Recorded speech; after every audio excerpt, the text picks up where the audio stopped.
Tu es déjà entré quelque part en te sentant invisible? Comme si tout le monde savait naturellement créer du lien, discuter, se connecter, sauf toi. Tu es là, présent physiquement, mais personne ne te remarque vraiment.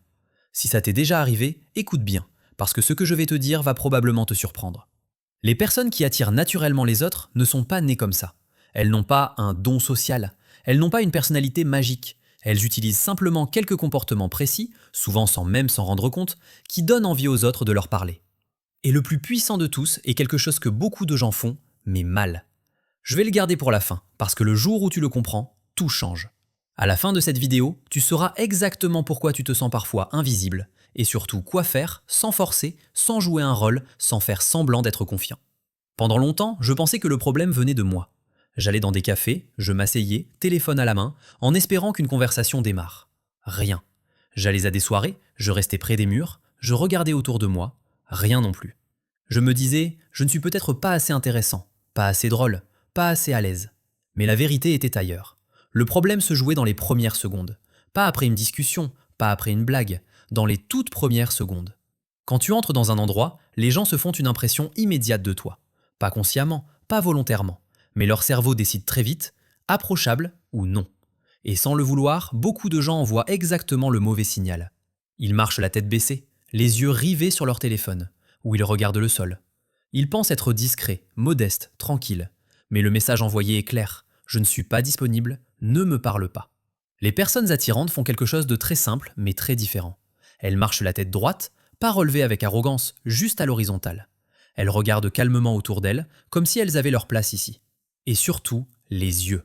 Un bref contact visuel, une micro-expression, un léger sourire ou un petit signe de tête. Ce n'est rien. Mais dans le cerveau de l'autre, ça plante une graine. Cette personne est ouverte. Plus tard, inconsciemment, cette personne se sentira plus à l'aise pour venir te parler. Je l'ai testé sans y croire, un jour, dans une librairie. Au lieu de me cacher entre les rayons, j'ai simplement regardé autour de moi, naturellement. Quelques regards, un sourire discret. 10 minutes plus tard, quelqu'un me demandait mon avis sur le livre que je tenais. Ça n'était jamais arrivé avant. Je n'étais plus invisible, parce que j'avais arrêté de l'être. Mais même si tu réussis cette première impression, tu peux tout gâcher avec ton langage corporel. Je l'ai appris de manière un peu brutale. Lors d'un atelier, on m'a demandé de me tenir debout devant un groupe. Je me suis placé comme d'habitude, mains dans les poches, épaules légèrement rentrées, appuyé sur une jambe. Puis on a demandé au groupe ce qu'il ressentait. Les réponses ont fait mal, fermé, nerveux, pas très accessible.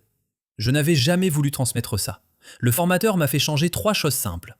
Mains visibles, épaules légèrement ouvertes, respiration calme. Rien de rigide, juste détendu. Même personne, message totalement différent. À ce moment-là, j'ai compris quelque chose d'essentiel. Ton corps parle avant ta bouche. Bras croisés, défense. Dos voûté, inconfort. Corps tendu, stress. Mais un corps ouvert et détendu dit « tu peux venir, tu ne déranges pas ». À partir de là, j'ai fait attention partout, dans les cafés, dans les événements, même dans les files d'attente. Et petit à petit, les gens ont commencé à s'asseoir à côté de moi, à poser des questions, à m'inclure naturellement, sans effort. Maintenant, parlons du moment où la conversation commence. Beaucoup de gens pensent qu'il faut être intéressant, avoir de bonnes histoires, être drôle. C'est faux. Le vrai secret, c'est la curiosité sincère. Les personnes naturellement appréciées ne cherchent pas à impressionner. Elles cherchent à comprendre. Elles posent des questions simples, humaines, pas des interrogatoires, pas des questions automatiques. Un jour, lors d'une rencontre, j'ai simplement demandé « Qu'est-ce qui t'a donné envie de venir ici ce soir ?» Puis j'ai écouté, vraiment. Quand il parlait, je ne pensais pas à ce que j'allais dire ensuite. Je suivais, je rebondissais. À un moment, il m'a dit « C'est rare que quelqu'un écoute vraiment. Les gens ne se souviennent pas de ce que tu dis. Ils se souviennent de comment ils se sont sentis avec toi. » Il y a aussi quelque chose de contre-intuitif, mais très puissant, le silence. Je pensais qu'il fallait toujours parler, remplir les blancs, éviter les pauses. En réalité, les personnes à l'aise n'ont pas peur du silence. Elles n'essaient pas de le combler à tout prix. Elles sont simplement présentes. Un jour, dans une bibliothèque, je lisais tranquillement, pas en attente, pas en recherche d'attention. Quelqu'un s'est assis près de moi. Quelques minutes plus tard, « Tu le trouves bien ce livre ?»